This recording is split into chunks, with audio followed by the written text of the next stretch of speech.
नमस्कार. काव्य जान्हवी या माझ्या चॅनलवर सर्वांचं हार्दिक स्वागत आहे. तर मी आज आपल्यासमोर कुसुमाग्रजांच्या हिमरेषा या काव्यसंग्रहातून एक कविता सादर करणार आहे. ही कविता आहे मार्जिन नावाची. ईश्वर नाही म्हणता माझे मतही अगदी तसेच आहे. ऐकलेत ना परवा भाषण सांगितले मी. या विश्वाच्या विविध दर्शनी जडतत्वाचा अंध कायदा भरून राहे. हेही म्हटले जिथे न जाते प्रज्ञा तेथे कशाच घ्यावा शोध वगैरे.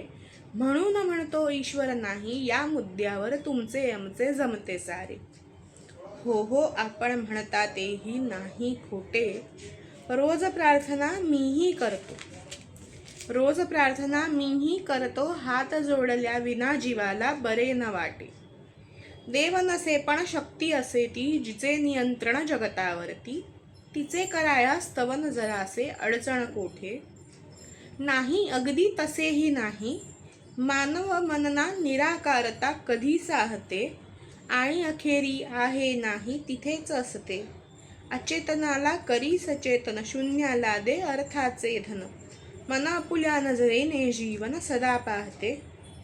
म्हणून माझ्या डोळ्यांपुढती किरीटधारी रूप प्रभूचे मंदिरातले तसबिरीतले उभे राहते. असो तसे पण मार्जिन सोडा. ईश्वर आहे या प्रश्नावर. ईश्वर नाही या प्रश्नावर आपुले जमते. असो तसे पण मार्जिन सोडा. ईश्वर नाही या प्रश्नावर आपुले जमते. तर ईश्वर नाही हा एखाद्याचा अनुभव असू शकतो. एखादी व्यक्ती म्हणते की ईश्वर नाही म्हणून मी म्हणतो की ईश्वर नाही, याला काही अर्थ नाही आहे. तुमचा वैयक्तिक अनुभव ईश्वराच्या अस्तित्वाचा कसा आहे आणि तुम्ही त्याविषयी काय विचार करता ह्यावर तुमचा वैयक्तिक अनुभव ठरतो. मग त्या व्यक्तीचं जे काही मत आहे त्या मताला इथे काही अर्थ नसतो, काही किंमत नसते. हे आपण लक्षात घ्यायला हवं खरं तर. त्यामुळे प्रत्येक व्यक्तीच्या अनुभवानुसार ईश्वर आहे की नाही हे ठरतं. व्यक्ती म्हणते की ईश्वर नाही, मग तसं कसं सिद्ध होतं हे सांगण्यासाठी 50 पुरावे देते आणि ते मला पटतात म्हणून मी म्हणतो की ईश्वर नाही. तर हे म्हणजे एक मिडलमॅन मदतीला घेतल्यासारखं झालं. तर हा अतिशय वैयक्तिक मुद्दा आहे की ईश्वराची आराधना कशी करावी. रोज हात जोडावेत का, रोज प्रार्थना कराव्यात का, रोज आरत्या गाव्यात का. काहींना ते केल्यावर बरं वाटतं, काहींना ते करायची गरज वाटत नाही. काही विशेष दिवशी हात जोडला किंवा आशीर्वाद मागितला तरी पुरेसं होतं. काहींना रोज आशीर्वाद घ्यावासा वाटतो. हे प्रत्येकाच्या गरजेवर, प्रत्येकाच्या आस्थेवर अवलंबून आहे. त्यामुळे ही गोष्ट अनुभवायची गोष्ट आहे आणि ती प्रत्येकाचा अनुभव जसा असेल तशी बदलत असते. आणि विविध काळांमध्ये एकदा तरी अशी टूम येतच असते की ईश्वर नाही असं म्हणूया. तर ह्या गोष्टीवर इथे एक टिप्पणी केली आहे कवीने. यानंतर मी माझी अस्तित्व नावाची कविता वाचून दाखवणार आहे. माझे अस्तित्व काय हे शोधते मी. ओळख स्वतःची शोधत राहते मी. गोंधळात साऱ्या जगण्याच्या थकून अर्थ जगण्याचा शोधते फिरफिरून. तरी नवनवे अनुभव घेत राहते. जगण्याला हवे ते देत राहते. आशा इतकीच मनी असते हे करताना. अस्तित्व माझे ओळख माझी मिळेल इथे. इतके सारे करता ओळख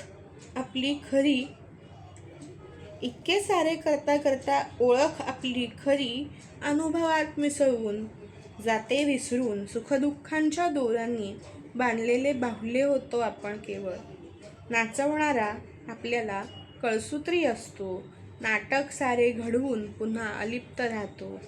कळसूत्री बाहुल्या असून नाटकात गुंततो आपण. त्याच गुंत्याने कळसूत्री पुन्हा नवे नाट्य रचतो. याला म्हणून जीवन आपण पुन्हा पुन्हा नाचतो, वेगवेगळ्या रंगमंचावरती नवनवे रूप घेतो. खेळ संपला तरीही आपल्याला कळत नाही. खेळ संपला तरीही आपल्याला कळत नाही. नाच नाचून सुद्धा सुख दुःख सुटत नाही. दोर त्यांचे कापण्याचा विचार मनाला शिवतही नाही. दोर त्यांचे कापण्याचा विचार मनाला शिवतही नाही. म्हणून खेळवत राहतो आपल्याला कळसूत्री.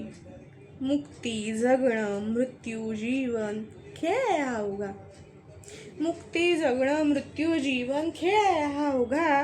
नेमाने नाचण्याचा धर्म केवळ आपला. विचार करण्याची मुभा नाही. विचार करण्याची मुभा नाही, तो विचारच वावगा. सतत निरंतर खेळ चालतो. काम, क्रोध, लोभ, मोह, मद, मत्सर, प्रीती, वात्सल्य, भीती नेपथ्य लागते साऱ्याचे. आपल्याला त्यानेच रंग येतो अवघ्या जगण्याला. हीच खरी आपली ओळख. तर अशी ही माझी ओळख नावाची कविता आपल्याला कशी वाटली ते सांगा. आणि आस्तिकतेविषयीची कवितासुद्धा कशी वाटली कुसुमाग्रजांची ते सांगा. या दोन्ही कविता परस्पराहून भिन्न होत्या, पण दोन्ही ईश्वराविषयी काहीतरी बोलू पाहत होत्या. माझ्याही कवितेतून मी ईश्वराविषयी काहीतरी बोलू पाहिले. जर तुम्हाला ते कळलं असेल तर नक्की सांगा की कविता तुम्हाला कशी वाटली. नक्की मला अभिप्राय द्या. मी तुमच्या अभिप्रायांची वाट पाहते. लाईक करा, शेअर करा, सबस्क्राईब करा, कमेंट करायला विसरू नका. प्लीज प्लीज प्लीज जास्तीत जास्त लोकांपर्यंत हा व्हिडिओ पोहोचवा. मी आणखीन नवीन कविता घेऊन तुमच्याजवळ येईन, तुमच्यासमोर येईन आणि सादर करेन.